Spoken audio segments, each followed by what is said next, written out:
পরবর্তী যে বড় খবরের দিকে নজর রাখবো, শঙ্কর আড্ডের 14 দিনের জেল হেফাজতের নির্দেশ। আগামী 3রা ফেব্রুয়ারি পর্যন্ত জেল হেফাজত শঙ্কর আড্ডের নির্দেশ দিল নগর দায়রা আদালত। আপনাদের আরো একবার জানিয়ে রাখি, শঙ্কর আড্ডের 14 দিনের জেল হেফাজতের নির্দেশ ইডি বিশেষ আদালতের। 3রা ফেব্রুয়ারি পর্যন্ত জেল হেফাজতের নির্দেশ দিল নগর দায়রা আদালত। জেলে গিয়ে জিজ্ঞাসাবাদ করতে পারবেন ইডির আধিকারিকরা, এমন নির্দেশও দেওয়া হচ্ছে ইডির বিশেষ আদালতের তরফে। আপনাদের আরো একবার জানিয়ে রাখি যে রেশন দুর্নীতি মামলায় ধৃত শঙ্কর আড্ডের 3রা ফেব্রুয়ারি পর্যন্ত জেল হেফাজতের নির্দেশ দিল নগর দায়রা আদালত। 14 দিনের জেল হেফাজতের নির্দেশ শঙ্কর আড্ডের। আগামী 3রা ফেব্রুয়ারি পর্যন্ত এই পরবর্তী শুনানি আগামী 3রা ফেব্রুয়ারি এবং ততদিন পর্যন্ত জেল হেফাজতের নির্দেশ শঙ্কর আড্ডের। জেলে গিয়ে তাকে জিজ্ঞাসা করতে পারবেন ইডির আধিকারিকরা, এমনই নির্দেশ দেওয়া হচ্ছে নগর দায়রা আদালতের তরফে। এই বিষয়ে আরো বিস্তারিত জানবো, আমাদের সঙ্গে রয়েছে আমাদের প্রতিনিধি অপ্রদীপ। অপরাধীর দেখো, যেমনটা জানা যাচ্ছে যে শঙ্কর আড্ডের 14 দিনের জেল হেফাজতের নির্দেশ, বিস্তারিত কি জানা যাচ্ছে? দেখো, 14 দিনের ইডি হেফাজতের মেয়াদ শেষে রেশন বন্টন দুর্নীতি মামলায় আজ শনিবার ইডির বিশেষ আদালতে পেশ করা হয়েছিল বনগাঁর প্রাক্তন চেয়ারম্যান শঙ্কর আড্ডকে। এদিন শঙ্কর আড্ডের আইনজীবীর তরফে জানানো হয় যে তার কোনো জামিনের আবেদন তারা করছেন না। ওনার কিডনির সমস্যা রয়েছে, ওনার sugar level high, BP level high, জেলে মেডিকেল ট্রিটমেন্টের জন্য আবেদন করতে চাই যাতে উপযুক্ত ট্রিটমেন্টের ব্যবস্থা করা যায়।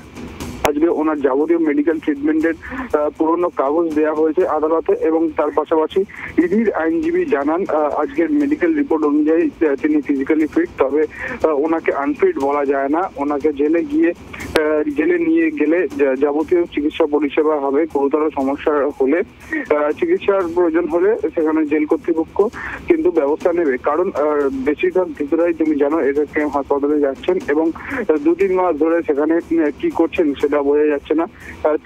তার কি অসুখ রয়েছে সেটাও আদৌ বোঝা যাচ্ছে না। শুনানি শেষে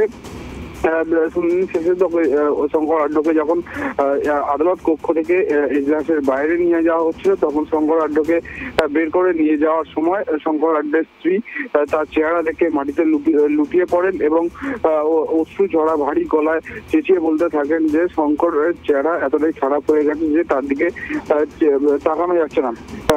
ইডি যে রিমান্ড অ্যাপ্লিকেশন জমা দিয়েছে আদালতে, সেইটা অনুযায়ী দেখা যাচ্ছে যে 10 থেকে 20 হাজার কোটি টাকার দুর্নীতি করেছেন তিনি।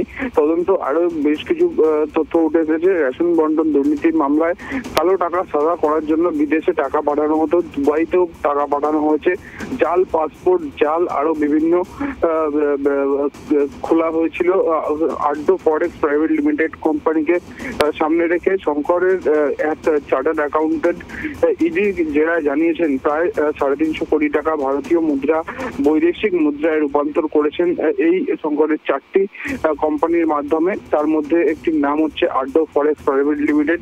হীরামতি নামে আরো একটি কোম্পানির মধ্যে দিয়ে তিনি 117 কোটি টাকা ভারতীয় মুদ্রা থেকে বৈদেশিক মুদ্রায় রূপান্তর করেছেন। 2012 থেকে 2023 সাল অর্থাৎ 10 বছরে 1000 কোটি টাকারও বেশি ভারতীয় বৈদেশিক মুদ্রাতে রূপান্তর করেছেন। এসআর আড্ডো ফাইন্যান্স প্রাইভেট লিমিটেড এই একটি কোম্পানির মাধ্যমেই কিন্তু এত টাকার দুর্নীতি হয়েছে।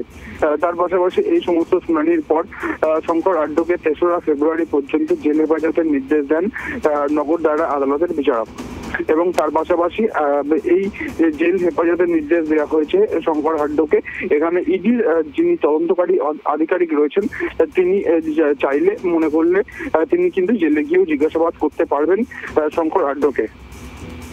অনেক ধন্যবাদ অপ্রদীপ আমাদের সঙ্গে থাকার জন্য। আপনাদের আরো একবার জানিয়ে রাখি, রেশন দুর্নীতি কাণ্ডে ধৃত শঙ্কর আড্ডের 3রা ফেব্রুয়ারি পর্যন্ত জেল হেফাজতের নির্দেশ, আরো 14 দিনের জেল হেফাজতের নির্দেশ দিয়েছে ইডির বিশেষ আদালত। 3রা ফেব্রুয়ারি পরবর্তী শুনানি হবে।